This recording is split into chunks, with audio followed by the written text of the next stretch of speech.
Here we are. Hey, we're live. Whoa, artist celebration. Not only with Joel Gomez, but Brian. Over here.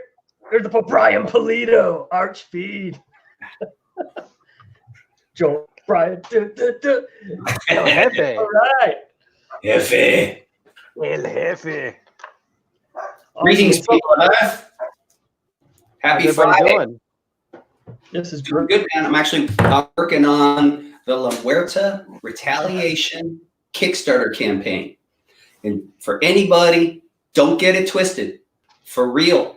I really do the work. You know, between myself, Nick G, Jimmy, because we're currently separated.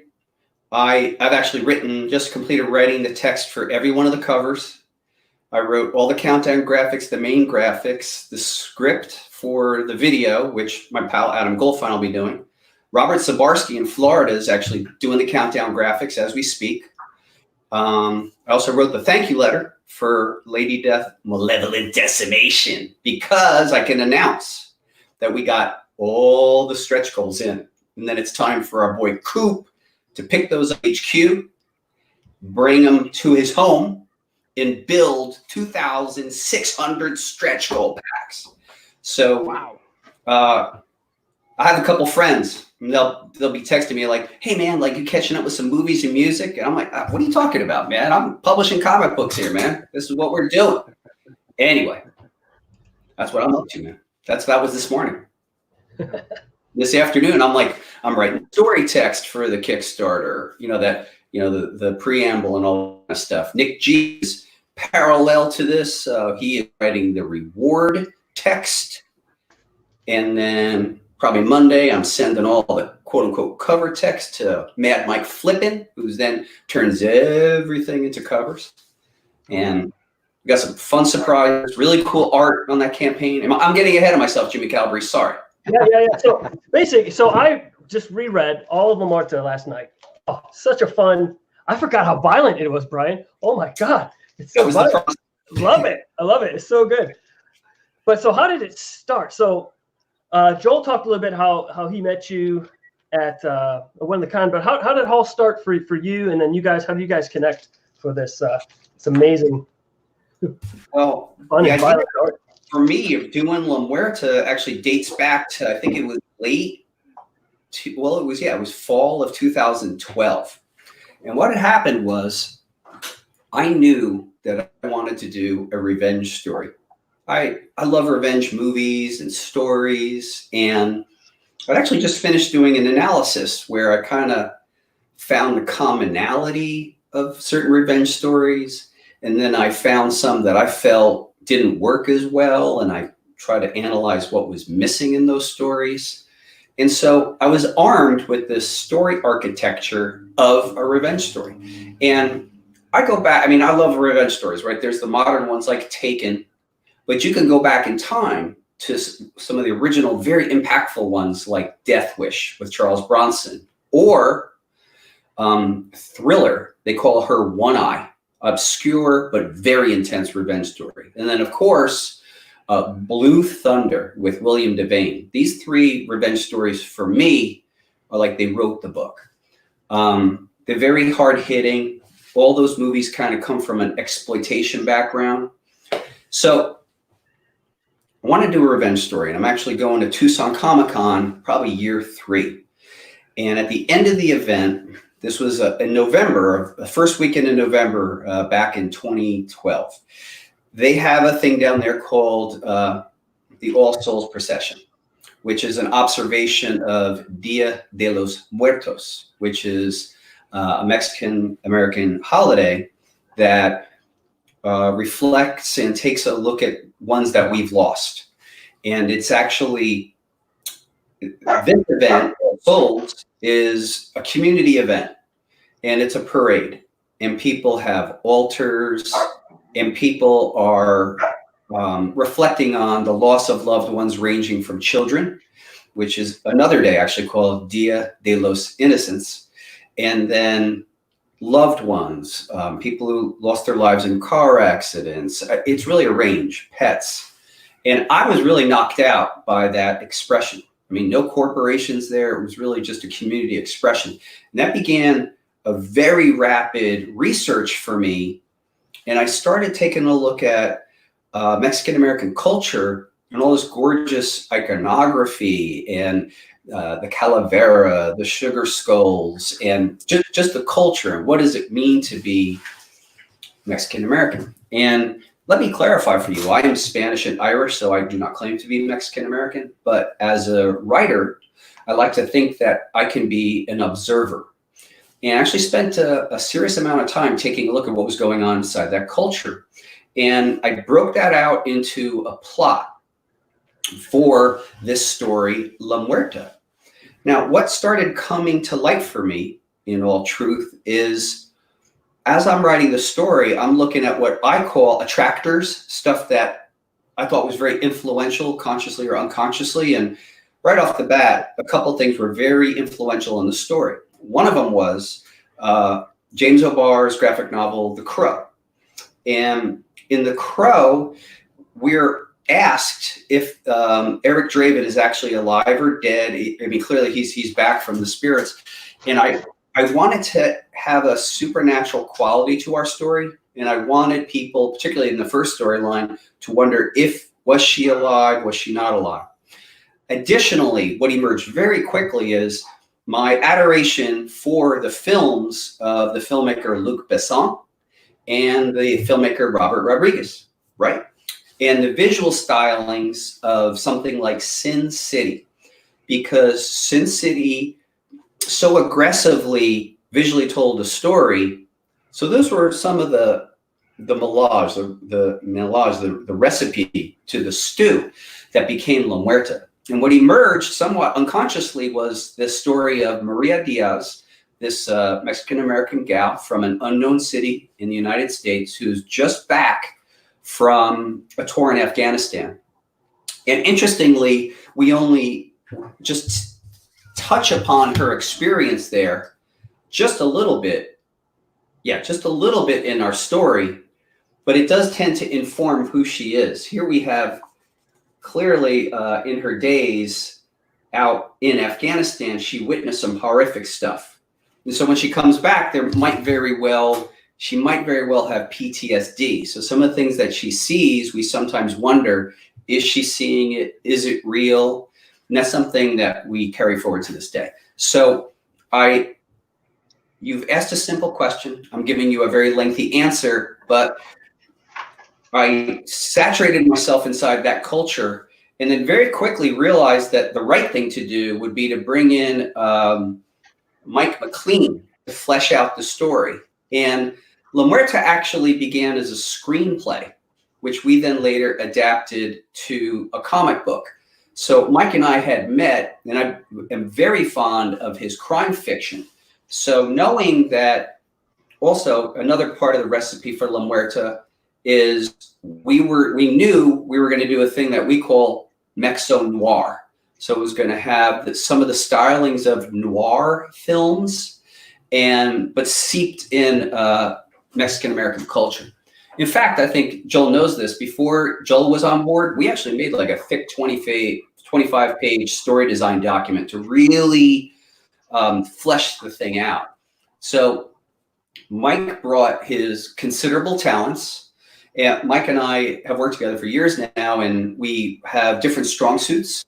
And he was so perfectly cast to flesh that story out first to a screenplay and then adapt it into the comic story, La Muerta, that we know now.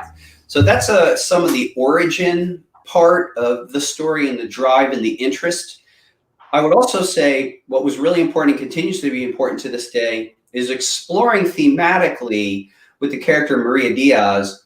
What's the cost? What's the cost of pursuing a life of revenge or vengeance?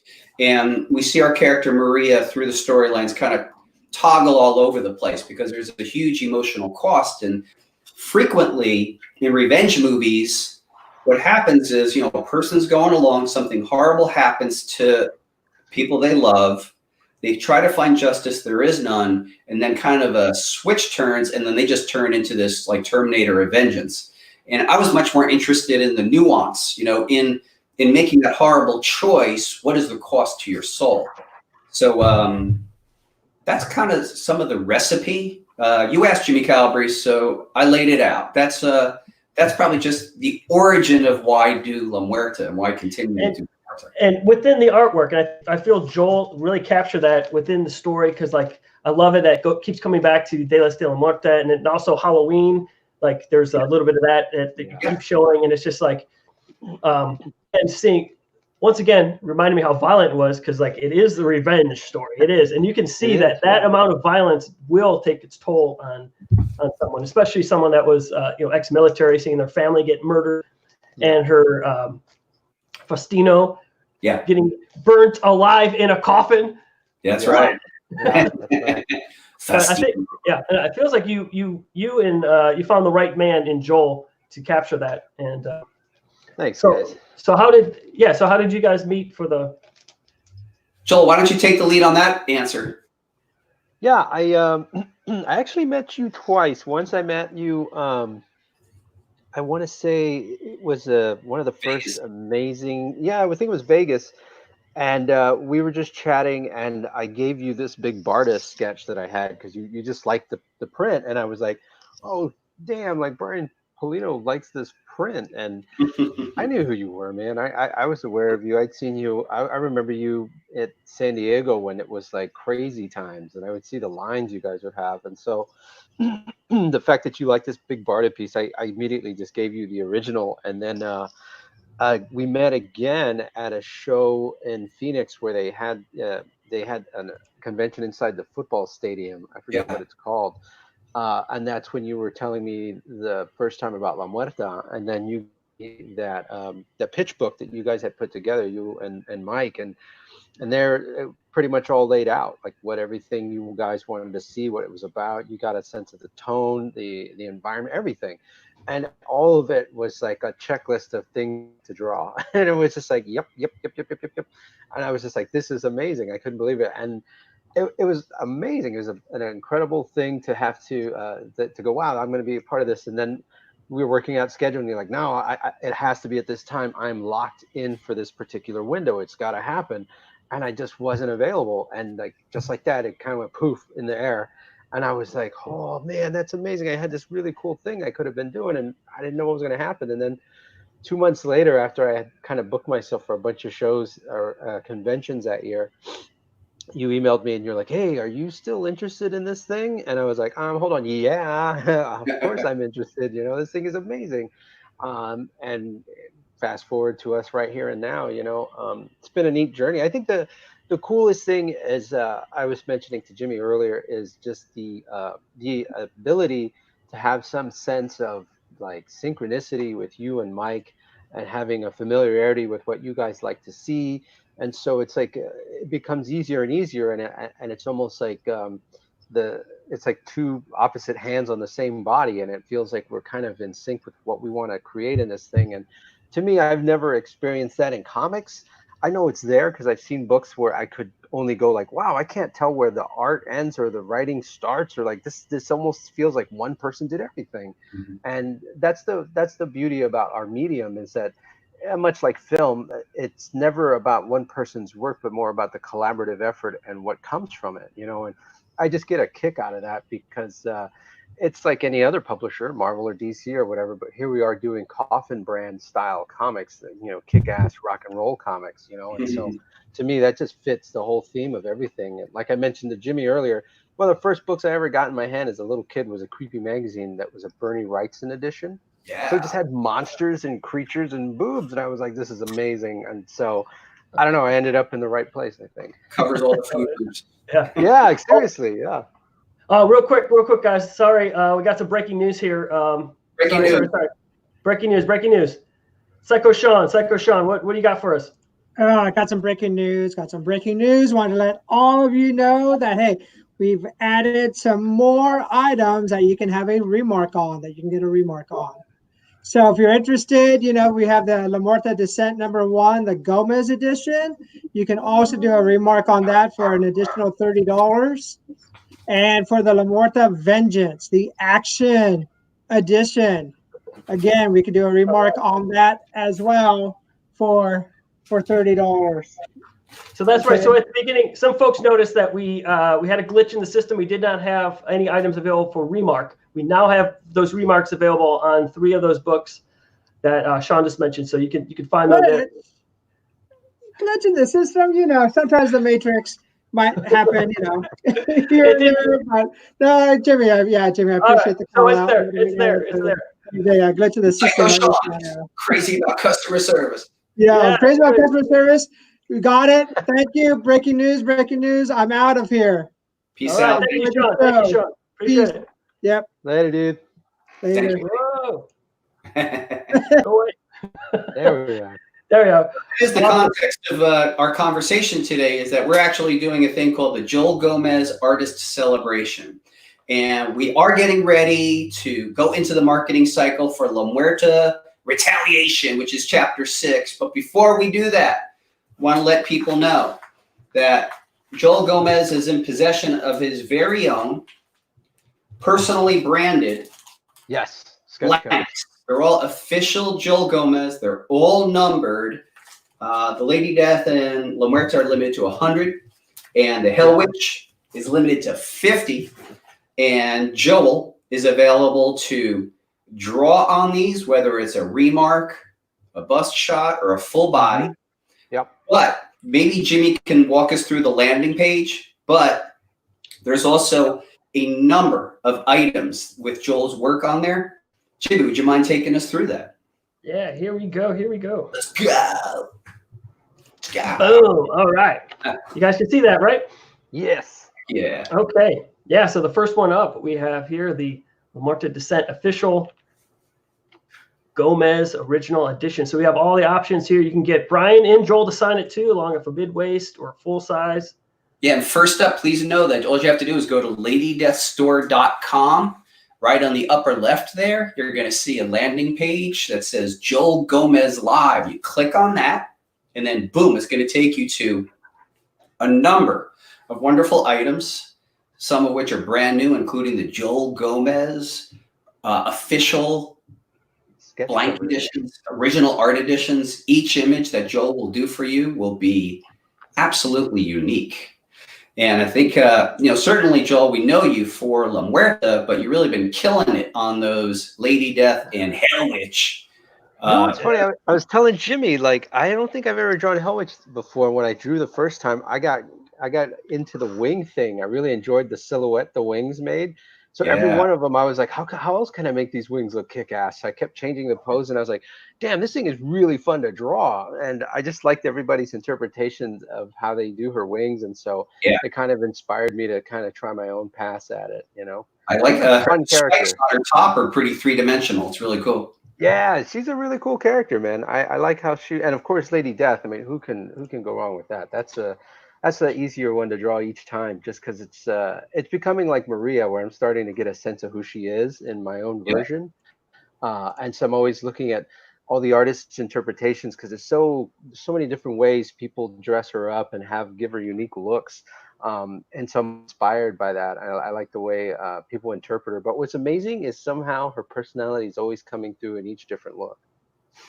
Yeah, it's neat. She has a range of. Jimmy, you mind walking us through a hypothetical? Like if I were to want to get that particular book, and what are the different options that are available to me?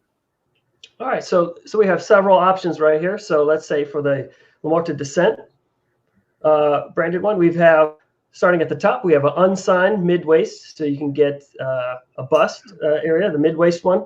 You can get, which is $99. You can get that mid-waist also signed with you, Pulido, and Joel Gomez, both together. Yeah.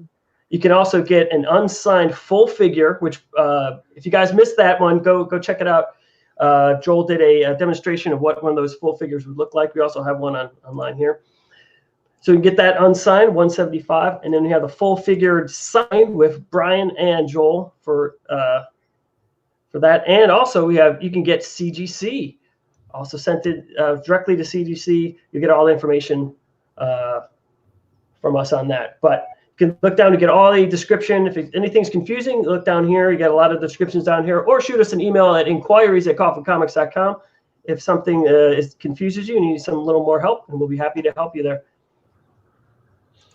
So Joel, what's it like to do these drawings? Are they fun? Well, it's amazing. I was explaining to Jimmy earlier, each one is just an opportunity to learn the personality of the character for me. And in ways, it's kind of sometimes when I'm drawing something, especially like a fight sequence or an explosion, you inadvertently just like make the noise of the action you're drawing. So if it's an explosion, you're going to be doing like, or whatever. And so when I'm thinking of these characters, I was telling Jimmy earlier, sometimes if I'm drawing Maria La Muerta in the comic and there's a scene where she's running, I'll quickly jot down the gesture of it. And right away in my mind, I'll be like, that's not how she runs. And even though it'll be anatomically correct or whatever it is, there's a personality in there. And so it's like what Jimmy said earlier, that sometimes as a writer, I guess, the characters will start just doing what they'll tell you what they're going to do or where they're going. And so it's in that regard with the art, I start to get a stronger sense of the character, and through that I start to get a sense of their identity, and I'll say like, well, that's not how that character would act. They wouldn't stand like that, or they wouldn't pose this way. And so each time I get a pass at them, I'm thinking of Lady Death that way, or I'm thinking of Hell Witch that way. And every time I think of Lady Death, I just think badass. Like I just think she's not to be messed with. And every time I draw her, I'm just thinking of, if I was a girl, I'd want to look like this badass person. And so I think of her in the pose in that way, And so it's just neat. It's just kind of a way for me to interpret the character. But the one that I have the most regard with that in mind is Maria, obviously, because I've spent so much time with her.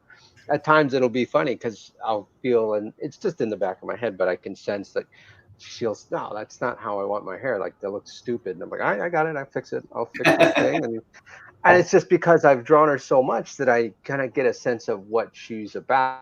And that's the beauty of some of these things, and that working on this book with you guys as long as I have, is that there's that thing that you just can't substitute the experience or the mileage of those things, and they come to bear fruit if you listen to them and you be mindful. You can actually build off of those things. So It's interesting. We live in a world where in the broader comics industry, creators come and go off of projects in such short periods of time. And we've been together on this project. I think we're entering our 6th year, and really with no end in sight. I mean, we have, La Muerta Retaliation coming out in May, and we are already working on La Muerta Chapter 7 for 2021. We are already working on the plot. We've gone back and forth on design, and do you want to talk about the fact, like maybe not the story, but the fact that Joel have stepped up to be co-plotter on Lady Death or La Muerta Chapter 7? Yeah, I'm working with Mike, and we kick around ideas, and then Mike has kind of like the overall blueprint of what you guys are going for, or what you're doing. And then I'll just kind of interject with things with him. I'll throw out ideas or plots, ideas that I think could look cool visually, or we'll build off of ideas of Mexican culture or heritage. And Mike's got a lot of familiarity with that stuff as well. So we kind of combine our forces on that. And I think we both kind of into similar things, Mike and I. So it's very easy for us to build off of it. And I think the fact that all three of us have worked as long as we have together, well, even Cece, since the beginning. Yes, it's the beginning. So there's a lot of familiarity with that. And so I think it's a really great value to have that, because like you just said, I mean, so many times a creator will kind of bounce in and out of a project, and you never really get a sense of whether they're getting a full feel for the character or getting a familiarity with the premise of the story. And that's something that we have in spades, is the ability to build off of that. And so it's just a real treat, being able to help you and Mike kind of envision this character. And again, the way I have a familiarity with Maria is probably a little bit different than what Mike has, or than what you have. And so then when we all kind of join forces and bring all of our elements to the table, I think it becomes more of a multifaceted and it's such a multidimensional thing that it becomes more of a, it almost feels like an actual person, because we're covering so many different aspects of her personality as a hero, and as a girl, as a woman, I should say, in this modern world. And so it's kind of cool, and it's neat to be able to see where it goes, you know. And I'm just lucky to be at the table with you guys on this. One of the fun things about working on comics, I think, is, you know, by the time a given story like La Muerta Descent is done, we're really only showing people a certain amount of it. Yet for us to arrive at that, like, man, we have figured out the city, the streets, the world, the room, you know, all this stuff. I mean, for example, like, we know in Maria's future, we plan to further explore her life as a soldier, how it impacted her in the past, and how some of the people she was associated with, where they are in the future. So it's it's neat, because a comic, I do, so that part is fun. I actually like that part the most. I just love, like, making the map and rules, and then say, you know, as long as we play inside these rules, like, have at it, rock it out. You know? Well, what's cool too is what you and Mike have created, and the setup that we have right now with the La Muerta premise. It's almost like some of these streaming shows where you're breaking away from this template, and like there's more than like the simple 3-act system, because we're exploring so many ways a character changes, that you get more than just the regular story, you know. And sometimes these characters go through 5, 6, 7 different types of changes, where they're no longer the person you met from the beginning. And I think there's a real fascination with readership about that kind of stuff. I agree. It is 1:26, and today is Fiend Friday. So out of respect for Bob Chronister, our Goodwill ambassador, up in Cyber Fiends, he put up a notice, and what he is recommending, let me turn this alarm off, is he's actually recommending everybody just to kind of take a moment, given our overall circumstances in the world, to use 1:26 every Friday to kind of do a reset. So what 1:26 would represent is in military time, it's 1326. 13 being a great number, 26 being late, that's 26th anniversary. Bob invented it. And really what it's standing for is, this is a time of solidarity to fiends throughout the culture and around the world. We know it's a tough time, and yet together we are going to get through this. And we wish for everyone to have the absolute minimum impact of all this stuff on you, your family, your friends, your loved ones, the people in your neighborhood and your culture. So that's what 1:26 is. So 1:26. Thank you, Bob Chronister, Goodwill ambassador. And now back to our regularly scheduled madness. Madness. All right, so you talked about the past, you talked about the future. Right. What else is there to talk about? Let's talk about Let's talk about the now. the now. Let's talk about the now. We are 6, as of next Wednesday, we are 6 weeks away from launching La Muerta Retaliation Kickstarter. Here it comes. Yeah. I'm going to give you guys a little taste. Number one, we are, as is usual with Coffin Comics, by the time that area happens, May 20, it's all going to be done. And we're going to go to print. So I've been reviewing with Joel the color pages. Next up, going to ask Mike McLean to refine the dialogue a final time before it goes over to veteran letterer Marshall Dillon. Got all the cool cover artists lined up. Joel did an amazing cover. You'll know more about it soon. But all those shenanigans that we're known for doing during a Kickstarter campaign, we're bringing it. And I can tell you empirically that Coffin Comics is going to do 2 cover enhancements that Coffin Comics has never done before. Over here, I'm looking at the research and development on one of them that we've been at, and I'm looking at the research and development on the other one right here. And I'm not going to show you. Surprise is a real fun thing that we like to play with at Coffin. But La Muerta Retaliation, 48 pages of madness. Interior artwork by Joel Gomez, colored by CC De La Cruz, lettered by veteran letterer Marshall Dillon, written by Mike McLean, and edited by yours truly. I remember a couple of years ago at this point where myself and Mike sat down and we did what we would call an initial story break. We were actually, it was kind of after hours at HQ, and we were set up in the warehouse, and we came up with the overall overriding premise. And what I want people to know about this story is, being that it's chapter 6, in a sense, it is the climax of the first story arc of La Muerta. Now, if you haven't gotten on board on La Muerta in the 5 previous premiere editions, we're going to have them. You can read them. And then number 6, it's like the climax of the first major arc. And it really, really deals with a showdown between La Muerta and her arch nemesis, Mama Z. So, Joel, do you have anything you'd like to tell people about Mama Z? Mama Z's the best. I think she would be. She's the Joker to this Batman, I would say, in the sense that she's kind of bringing everything that is the opposite of Maria. She's a drug cartel leader, but she's super flamboyant. She's ruthless. She's into the mystical arts, and she uses all of these things combined to the 11th power for this chapter 6 kind of finale. And in a way, it's like the not necessarily the final showdown, but it's one of the most important showdowns that Maria has had, and it's against this particular character who she's run into before.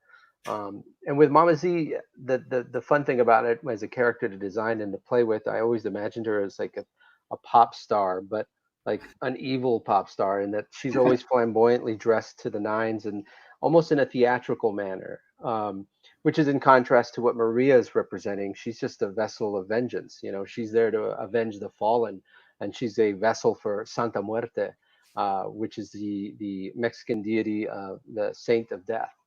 And so with the guidance of Santa Muerte, Maria has kind of come to terms with what she is, and it's taken all of this to be able to even fight Mama Z the first time around. So in this chapter 6, Maria is facing Mama Z again, but she's realizing that Mama Z is not just, she's more than human. She's not just a person with an evil plan. She's got her fingers in some very, very nefarious stuff, and specifically the mystical arts. And so you never know with that character. I mean, she could change her appearance and she could become many different forms, in the sense that she doesn't seem to go away. So we're going to see what happens. We'll have to see what happens with Mama Z. Yeah, and in this chapter, it is a stacked deck against Maria. And that's because Mama Z has sort of taken up with some of the political leadership, and she has her tentacles everywhere. And there essentially is an all-points bulletin to take Maria out. So it's one woman against an entire city, essentially. And however, the hunted may very well become the hunter, because she's not called La Muerta for nothing. This is an action-packed, over-the-top story. We definitely promised the blood and the bullets on this one. And for people who like reading the story, we'd like to think they would be really satisfied.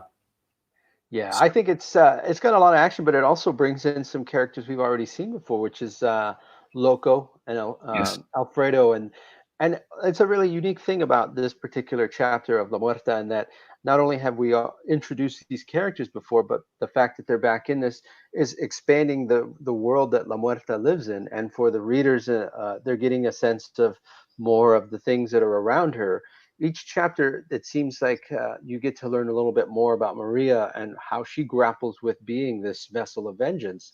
And to be honest, I don't think she's completely come to terms with all of it, because there's so many things going on around her. And especially in this chapter, she's battling with Mama Z and against this figure. And there's even some police or military types involved. But the thing about it is that I think that at some point it's all going to come crashing down, in a sense where Maria's going to have to figure out, what does this all mean? But for now, in this particular chapter, you get to see, finally, you get to see where the beginnings of this story, how these things play out. And it's not the complete end, but for now, I think it's a really good place to see where the story takes a change after this. I'd like to take a moment, if I may, Jimmy Calabrese, and acknowledge people in the comments. So yeah, I was just gonna say, we've got 10 minutes left, so let's David, how are you? Yeah. Well, I had a comment here. You, Corey Jones, what up, yo? Sam Kirby, hey, Bob Chronister, for sure. And Daryl Gene Johnson, D-Dog, hell yeah, we are Spartan Nation. And Nathan Zerdy, what up, yo? And got some good Nathan Zerdy coming up on a secret project. Shh, Nathan. And then Jason Mullins, nice to know a little bit about the creative people behind, hell yeah. And then hey, Megan. My pal, way in the other part of the country. It's like I'm only getting more excited for the new chapter now. Fantastic, man. Thank you. One day awesome. We're going to meet. You know it's true. It's going to happen. I'm going to swig up and say, Daryl, D-Dog is saying, are we going to have a reprint of all the La Muerta hard covers? We are. So right now we have volume 1 out. And I think in May of 2021, we're going to have volume 2 out. That'll be in soft cover and in hardcover. And then in May of 22, we'll have the first La Muerta omnibus. So that'll be the first 6 chapters together. That's awesome. Yeah, it'd be pretty cool. Here's a question from Bob right here. Does Maria have a favorite weapon? Ah, yes. That would be the Walter PPQ. Yeah, it's the Q. Yep, exactly. I see it. So we actually, right? Yeah. She's usually on the covers all the time. She's carrying that one. So to inform ourselves on what would be the correct weapon, we got together with a female friend who is grew up in gun culture and is a gun handler, and we actually had her. We consulted her on her favorite weapons, and I was already leaning towards the PPQ. Because it just seems right for a woman's hand. And we shot with her, and she shot a bunch of other weapons, and we kind of studied her. And yeah, that's why PPQ. The PPK is great for guys, and the PPQ is great for gals. Let's see here. Eric says, well, I've been to hell, and I've seen the eyes of void and death, but the dead don't rise. Oh, yeah, that's right. That's right. Dead don't rise. Dead don't rise. Unfortunately, you didn't do that video. We've got also many music videos under his belt with his movie, The Grave, and the short movie, the mini movie, Oh, there's something out there. Something there, that's it, yeah. I was going to say called The Dwarf, but. Something out there. So Sam is asking about scratch and sniff covers. Well, what? No, there's some other neat things that we're looking at. Hey, Sam Kirby with the scratch and sniff. I was teasing people. It's like I'm looking at 2 in development cover enhancements off screen that I'm not going to show you. I'm touching one right now. And I'm seeing one with my eyes right here, and you can see it. That's awesome. Right on. So yeah, that's Sam. That's right. I love to tease. It's so much fun. I must admit, like through the years, it's something that I've always kind of devilishly enjoyed, is the notion that I kind of know where the story's going, whether it's our individual storyline or our broader universe storyline.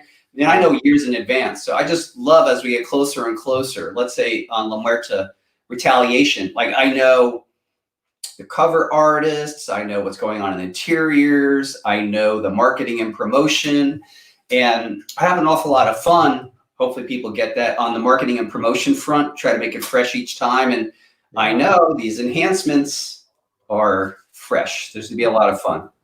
Oh, we got a YouTube comment here. Love La Muerta from Mother Goose. Thank you, Mother nice. Goose. Really appreciate it. Thank you.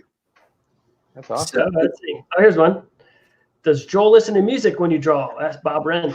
I listen to way too much music. Mostly, I listen to music scores. Trent Reznor, Atticus Ross, anything that has kind of an ambient thing that I can kind of zone out to is great. Especially if it's kind of got a horror tone or kind of creepy vibe to it. works really well with drawing pages and stuff like that. It just, for whatever reason, when I'm drawing pages, I always feel like I'm making a mini movie or something. So it always becomes like a soundtrack to what I'm drawing, so to speak. But yeah, usually just music scores and things like that. What about, I know a lot of artists have like TV shows in the background. Do you do that at all? Or is it just straight music when you draw? You know what? I used to try and do that, but I found that I'm always looking at it, and I don't need to be looking at it. And I just need something to like open my mind's eye, not my like, oh shit, look at that guy on TV. That's funny. You know, it's more about like, I want to explore. So the music kind of like takes me to this place. You know what I mean? It's easier that way. It's funny, as I was mentioning to you before, Mike McLean and I, we both have we're into the same types of certain music, and so we're always comparing notes on that kind of stuff. I'm the opposite. I like complete silence. What I do though is I charge myself up with some music, and then I got to go into silence. Like I was sharing with Psycho Sean and Jimmy yesterday. I took a little break right before lunch, and I was listening to the band 6 Feet Under, and I really love their song "War Is Coming." I mean, it's super brutal, and the lyrical content's insane. And so I just started getting it just to charge myself up for my second session, because the way my mind works is I'm up and working and around from 9 to 12. That's the first session. Take a break for lunch. Believe it or not, like a little meditation, little tasks, and then boom, I'm back at 1 or sooner, till rocking it out at least till 5.